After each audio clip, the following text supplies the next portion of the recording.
గతంలో వైసీపీ ప్రభుత్వం అధికారంలో ఉన్నప్పుడు అందరికీ ఇంటింటికి ఫ్రీ బీజ్ ఇచ్చిందని చెప్పి ఆరోపించింది టీడీపీ ప్లస్ జనసేన.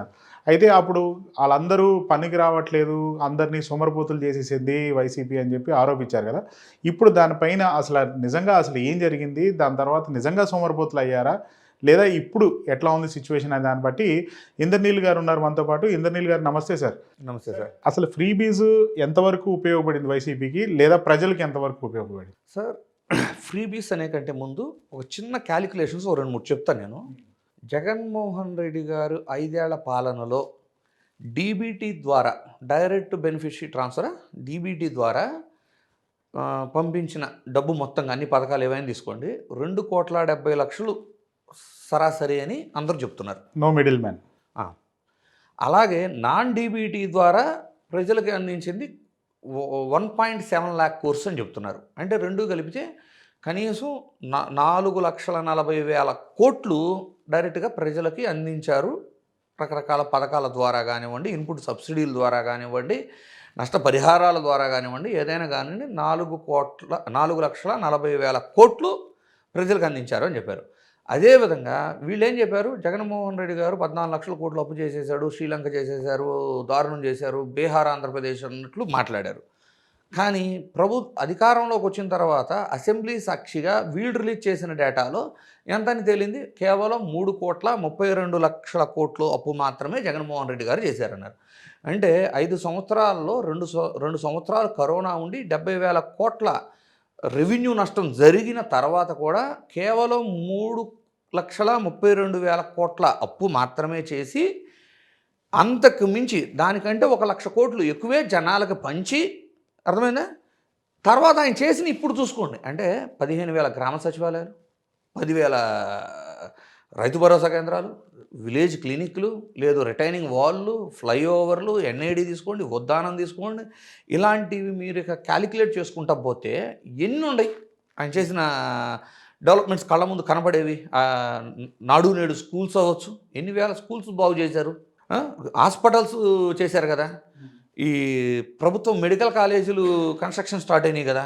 సో మీరు ఇలా చెప్పుకుంటూ పోతే ఎన్ని చేశారు, మరి వీటన్నిటిని ఎలా చేశారు?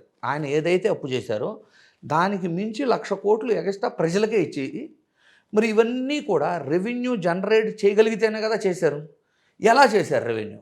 నేను ఒక చిన్న ఎగ్జాంపుల్ చెబుతా చూడండి. ఇది అమెరికాలో ఫాలో అయ్యే ఎకానమీ సిస్టమ్. ఏంటంటే మనీ సర్క్యులేషన్ జరిగితేనే దాని వాల్యుయేషన్ పెరుగుతుంది, ప్రభుత్వానికి ఆదాయం వస్తుంది. సో జగన్ గారు ఏం చేశారంటే ఎవ్రీ మంత్ ఏదో ఒక పథకం ద్వారా ప్రజలకి డబ్బును డంప్ చేశారు సొసైటీలోకి. ఎప్పుడైతే ప్రజల దగ్గర డబ్బు ఉందో పర్చేసింగ్ కెపాసిటీ పెరిగి, పర్చేసింగ్ అంటే కొనుగోలు శక్తి పెరిగిన తర్వాత దే పర్చేస్డ్ ఇట్. దానివల్ల ఏమవుతుంది అంటే, ఇప్పుడు 100 రూపాయలు ఉంది సార్, నేను మీ దగ్గర 100 రూపాయలు పెట్టి ఏదో ఒకటి పర్చేజ్ చేశాను. So GST 18%. ఇప్పుడు ప్రభుత్వానికి ఇలా ఇదే 100 రూపాయలు మార్కెట్లోకి వచ్చి ఒకరి చేయి నుంచి ఇంకో చేతికి మారుతూ ఒక 5 ట్రాన్సాక్షన్లు అయిందనుకోండి, 5 18 ఎంత సార్, 90. అంటే 100 రూపాయలు మార్కెట్లో పంప్ చేసి అది 5 ట్రాన్సాక్షన్లు అయ్యే విధంగా కృషి చేయగలిగితే, అంటే అలాంటి సొసైటీని మనం రెడీ చేయగలిగితే 90 రూపాయలు మళ్ళీ ట్యాక్సుల రూపాన ప్రభుత్వానికే వస్తున్నాయి.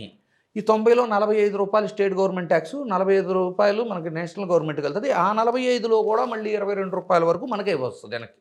అంటే ఏమైంది, మీకు దగ్గర 100 రూపాయలు డంపు చేస్తే అదే మొత్తం ఆల్మోస్ట్ ప్రభుత్వ ఆదాయ రూపంలో మళ్ళీ వెనక్కి వస్తుంది. కాబట్టి ఈ మోడల్లో 100% జగన్మోహన్ రెడ్డి గారు సక్సెస్ అయ్యారు. ఈ మోడల్లో ఎవరెవరు హ్యాపీగా ఉన్నారు ఆలోచించండి. ఒకటి, ప్రజలు హ్యాపీగా ఉన్నారు, పర్చేసింగ్ కెపాసిటీ పెరిగి వాళ్ళు హ్యాపీగా ఉన్నారు, వర్తకులు హ్యాపీగా ఉన్నారు, తర్వాత ప్రభుత్వం కూడా రెవెన్యూ పెరిగింది. మీరు కానీ చెక్ చేసుకుంటే 2 ఏళ్ల కరోనా ఉన్న తర్వాత కూడా జిఎస్డిపి గ్రోత్ కానివ్వండి, జీడిపిలో ఆంధ్రప్రదేశ్ పర్సంటేజ్ ఆఫ్ షేర్ కానివ్వండి, జిఎస్టీ సేల్స్ కానివ్వండి, లేదు రిజిస్ట్రేషన్ స్టాంప్ డ్యూటీలు కానీ, మీరు ఏది చెక్ చేసుకున్నా కూడా జగన్మోహన్ రెడ్డి గారి 5 సంవత్సరాల పాలన ప్రతిదీ పెరిగింది. ఎందుకు పెరిగింది అంటే పర్చేసింగ్ కెపాసిటీ పెరిగింది కాబట్టి. సో ఇది ఎవరు చేయగలరు? ద రియల్ ఇంటలెక్చువల్ మైండ్ ఉన్న ఒక లీడర్ చేయగలడు. అంతేగాని నేను విజనరీని అని 100 సార్లు చెప్పుకొని పేపర్లో రాపించుకున్నంత మాత్రాన ఈ ఇంటలెక్చువల్ లెవెల్స్ అనేది అందరికీ రావు. ఇప్పుడు ఇవన్నీ వాస్తవమా కాదా అంటే మీరు చెక్ చేసుకోండి. వెళ్ళి ఏ వర్తకుడి దగ్గరికైనా వెళ్ళి అంటే మార్కెట్‌లో ఉన్న ఏ వర్తకుడి దగ్గరికైనా ఎళ్లి, గతంలో జగన్మోహన్ రెడ్డి గారి ప్రభుత్వ పాలనలో మీకు సేల్స్ ఎక్కువున్నాయా? ప్రస్తుతం సేల్స్ ఎక్కువున్నాయా అని అడగండి. వాళ్ళు నిర్మోహమాటంగా ఏం చెప్తున్నారో తెలుసా? మేము ఎళ్ళినప్పుడు కూడా మాకు ఫీడ్‌బ్యాక్ ఎళ్లి ఒక పావుగంట మాట్లాడామనుకోండి, ఈ క్వెషన్ అడిగామనుకోండి, "నువ్వొచ్చి పావుగంట అవుతుంది గదా! ఇంకో కస్టమర్ వచ్చాడా?" అని అడుగుతున్నారు. సో, అంత దయనీయమైన పరిస్థితిలో వర్తకులుండారు. వాళ్ళేందంటే ఆల్ ఆఫ్ సడెన్ ఎంప్లాయీస్‌ని తగ్గించుకోలేరు.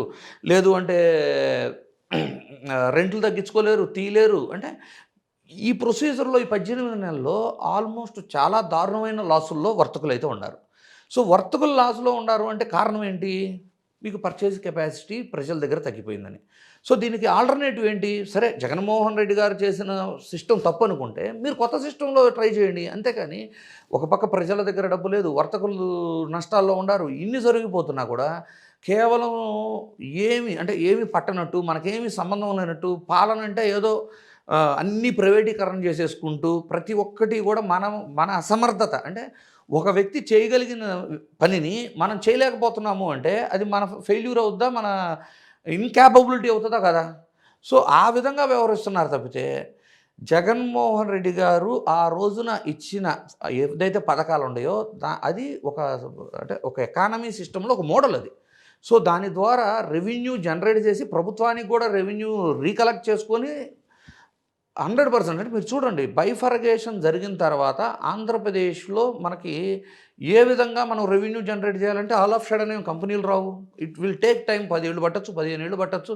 ఇప్పుడు వీళ్ళే జగన్మోహన్ రెడ్డి గారికి 2 సంవత్సరాలు కరోనా పోయిన తర్వాత 3 ఏళ్లలో ఏం చేశాడు, ఏం తెచ్చాడు అని ప్రశ్నించే మేధావులు ఈరోజు ఏం చెబుతున్నారు? 15 సంవత్సరాలు మీరు వెయిట్ చేయాలి. 15 సంవత్సరాల్లో గాని కొంచెం రిజల్ట్స్ చూపియలేము. ఆల్ ఆఫ్ సడెన్ రమ్మంటే ఎక్కడి నుంచి తీసుకురాగలం కంపెనీలు అంటున్నారు. మరి ఆయనైతే తీసుకొచ్చారు కదా! 3 సంవత్సరాల్లో చాలా చేసి చూపిచ్చారు కదా! కొన్ని లక్షల కోట్ల పెట్టుబడులు గ్రీన్ ఎనర్జీలో తీసుకురాగలిగారు కదా! మనకు ఉన్న బేసిక్ రిసోర్సెస్ అయిన సముద్ర తీర ప్రాంతాన్ని అడ్వాంటేజ్ తీసుకొని పోర్టుల డెవలప్‌మెంట్ మీద కృషి చేశారు కదా! అంటే నేనేమన్నానంటే ద రియల్ విఘ్నత అంటే నిజంగా నిస్వార్థంగా రాష్ట్ర ప్రయోజనాల మీద విఘ్నతతో ఆలోచించే వ్యక్తి నాయకత్వం ఎలా ఉంటది అనేది గతంలో చూశారు. ఆ రోజున ప్రజలను వీళ్ళు మభ్యపెట్టగలిగారు గానీ ఆ రోజున వీళ్ళకి అర్థం కాలేదు. ఇప్పుడు డెఫినెట్‌లీ వాళ్ళ రియలైజేషన్ అనేది చాలా క్లియర్‌గా ఇప్పుడైతే కనపడుతుంది.